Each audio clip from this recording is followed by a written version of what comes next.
Chaque année, je me dis, mais bon Dieu, mais c'est bien sûr, mais pourquoi j'y avais pas pensé?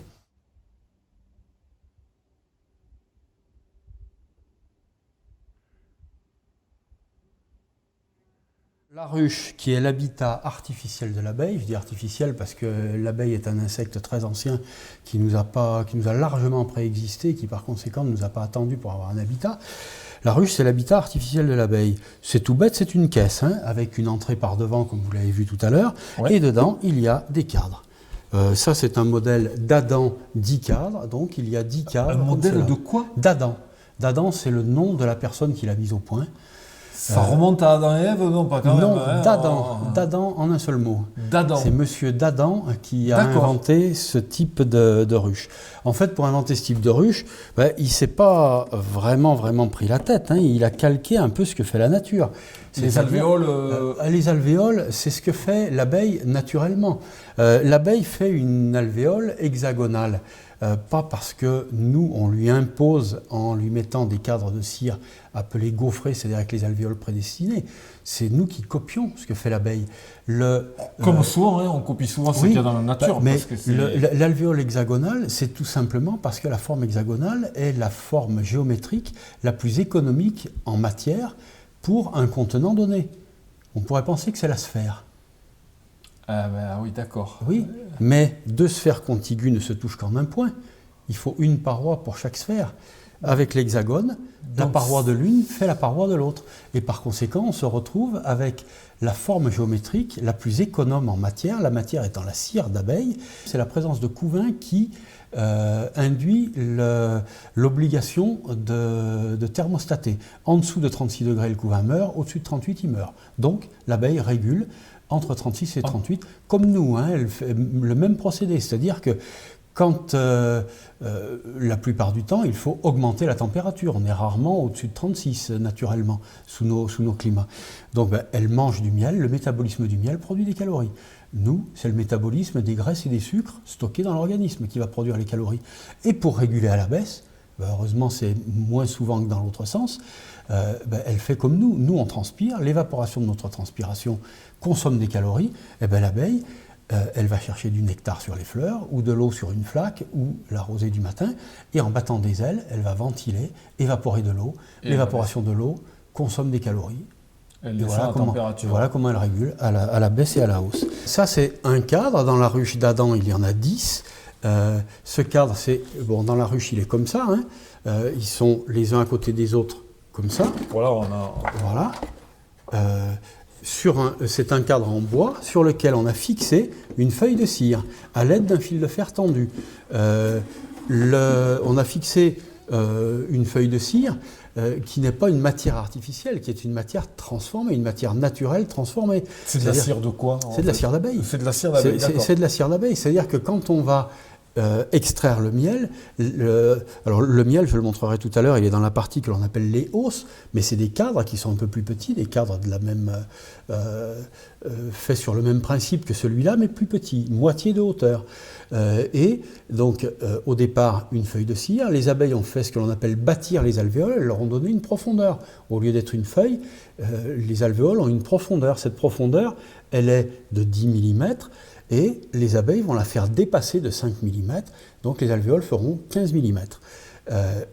Quand le miel est prêt à la conservation, c'est-à-dire que le miel, c'est tout simplement le nectar que l'abeille va avoir été chercher sur les fleurs, sans transformation, elle va le mettre dans les alvéoles, puis par ventilation, l'amener au taux d'hygrométrie voulu pour la conservation.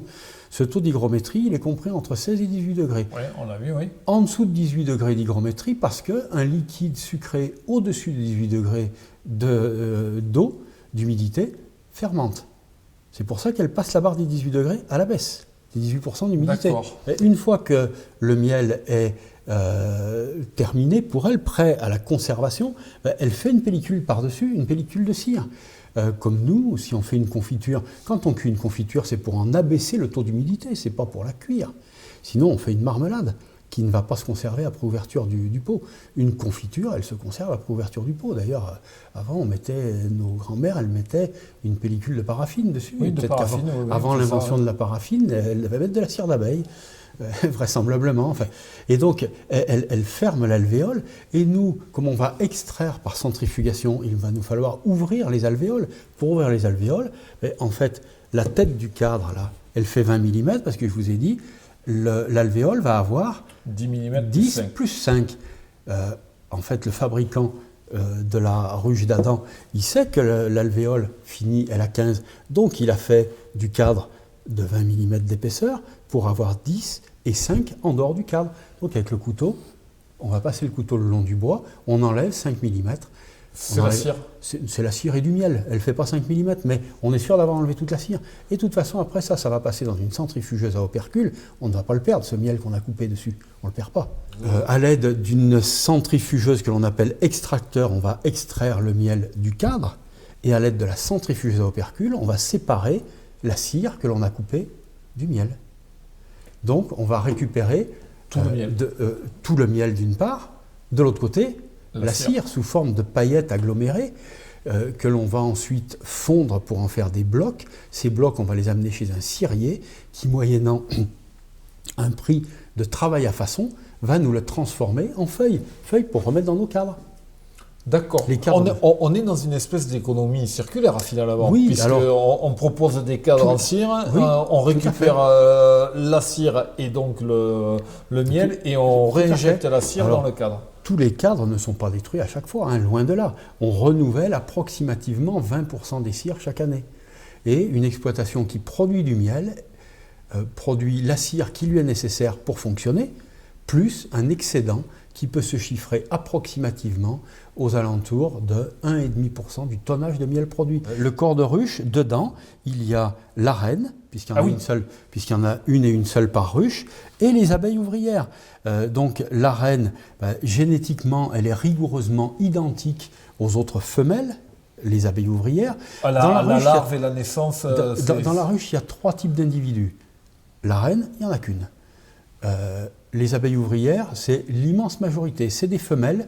Donc on l'a vu tout à l'heure, 20 000 en hiver, 50 jusqu'à 60 000 en période de pleine production, en pic de population, et quelques mâles. Et il en faut un peu. Les mâles ne servent qu'à la reproduction. Les mâles servent uniquement à féconder les reines. Leur appareil buccal n'est pas du tout prévu ni pour butiner, ni pour nourrir les larves. Ça sert qu'à la reproduction. La reine, elle est rigoureusement identique génétiquement aux autres femelles. Par contre, ce qui fait la différenciation, c'est sa nutrition après le 3e jour de la vie larvaire. Lorsque la reine pond un œuf, si c'est un œuf porteur d'un spermatozoïde, c'est-à-dire un ovule fécondé, ça va donner naissance à une femelle. Si c'est un ovule non fécondé, c'est une particularité génétique rare dans le monde animal, ça donne naissance à un individu quand même, c'est un mâle. Les mâles sont dits haploïdes dans leur lignée germinative, c'est-à-dire qu'ils n'ont que N chromosomes, que les chromosomes de la mère. La reine est rigoureusement identique aux abeilles ouvrières. Par contre, toutes les larves sont nourries les 3 premiers jours de la vie larvaire avec de la gelée royale, qui est la sécrétion des glandes hypopharyngènes de l'abeille. Les larves qui vont devenir des reines continuent à être nourries à la gelée royale. Donc l'insecte se développe pleinement, ses organes sexuels se développent. Alors que chez les abeilles... Rien que par la nature du nutriment. Uniquement par le nutriment. La gelée royale leur permet le plein développement et notamment le développement des organes sexuels. Alors que les larves qui ne sont pas destinées à devenir des reines après le 3e jour de la vie larvaire sont nourries avec un mélange de miel et de pollen, l'insecte se développe par ses organes génitaux. Donc ce ne sera pas des reines, elles ne pourront pas pondre. Le boulot de l'apiculteur, d'à partir du printemps, c'est de faire passer cette population de 20 000 à 50 000, 60 si on peut. Hein. Il y a un moment où physiquement ça ne va plus tenir là-dedans, donc il va falloir rajouter un étage. Avant de rajouter cet étage, on va mettre par-dessus une grille à reine. La reine, elle ressemble comme 2 gouttes d'eau aux abeilles ouvrières. Alors là voilà, la grille à reine. À part la taille de l'abdomen. Elle a l'abdomen 2 fois et demi, largement 2 fois et demi plus gros que celle des abeilles ouvrières. Et en plus, l'abdomen est extrêmement fragile. Les grilles à reines sont calibrées par le fabricant de telle sorte que les abeilles ouvrières passent par les reines. Une reine, ça ne vole que 2 fois dans sa vie. Hein. Ça vole quand c'est très jeune. 4 jours après la naissance, la reine est fécondable. Elle va sortir de la ruche pour son vol de fécondation.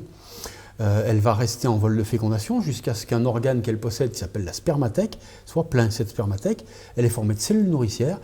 Chaque cellule nourricière va fixer un spermatozoïde. Le nombre de cellules nourricières a été calqué par l'évolution, par la nature, sur le nombre d'ovocytes. Elle emmagasine ça. Elle ne ressortira de la ruche que lorsqu'elle sera vieille pour son vol d'essaimage. L'essaimage, c'est le renouvellement de la reine. Parce que, je le disais tout à l'heure, la reine, ce qui la différencie des autres, c'est qu'elle est nourrie à la gelée royale après le 3e jour de la vie larvaire, alors que les abeilles ouvrières sont nourries avec un mélange de miel et de pollen. Pourquoi est-ce que les abeilles ne nourrissent pas tout le monde avec de la gelée royale? Le déterminisme, c'est tout simplement que l'abeille, à sa naissance, a l'instinct d'élever des reines, de ne nourrir qu'à la gelée royale. Cet instinct est inhibé par la présence de la reine qui émet une phéromone, un médiateur chimique inhibiteur de l'instinct d'élever des reines. Lorsque la reine vieillit, son émission de phéromones va diminuer. Plus assez de phéromones pour inhiber l'instinct d'élever des reines, cet instinct se redéveloppe. Et elles se mettent à nourrir des larves avec de la gelée royale. La nature est prévoyante, elles ne vont pas en élever une, elles vont en élever 5 ou 6. La première qui naît détruit d'autres cellules. Je passe sur tous les cas particuliers, ça c'est le cas général. Oui. La première qui naît détruit les autres cellules.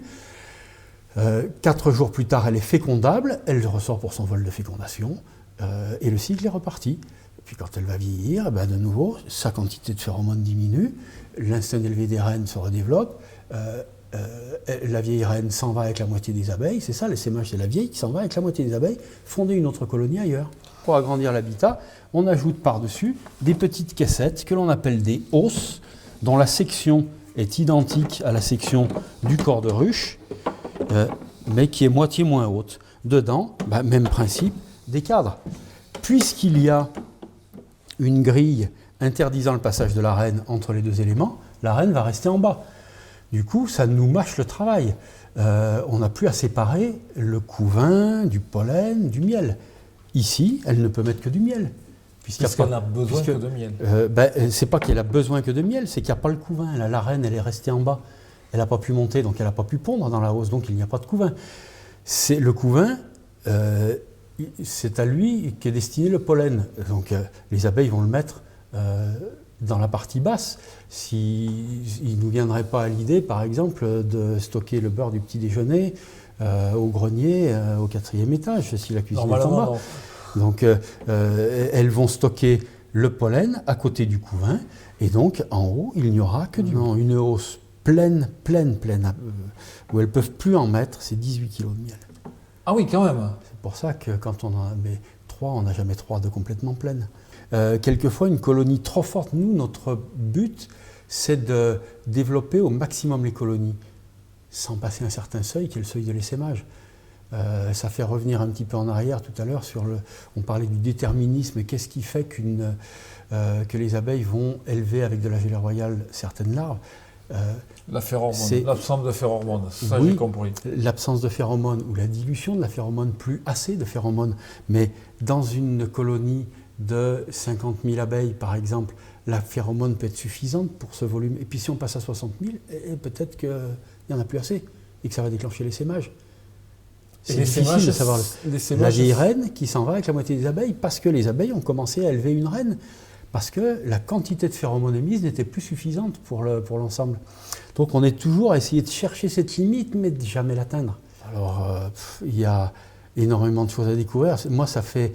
Donc j'ai commencé en 81, donc là j'entame ma 41e année en tant que professionnel. Chaque année, je me dis, mais bon Dieu, mais c'est bien sûr, mais pourquoi j'y avais pas pensé? Alors si vous voulez aussi dire bon Dieu, mais c'est bien sûr, eh bien, vous venez simplement lors d'une dégustation touristique venir vous faire raconter l'histoire de l'apiculteur des ruches par Philippe Chevalier.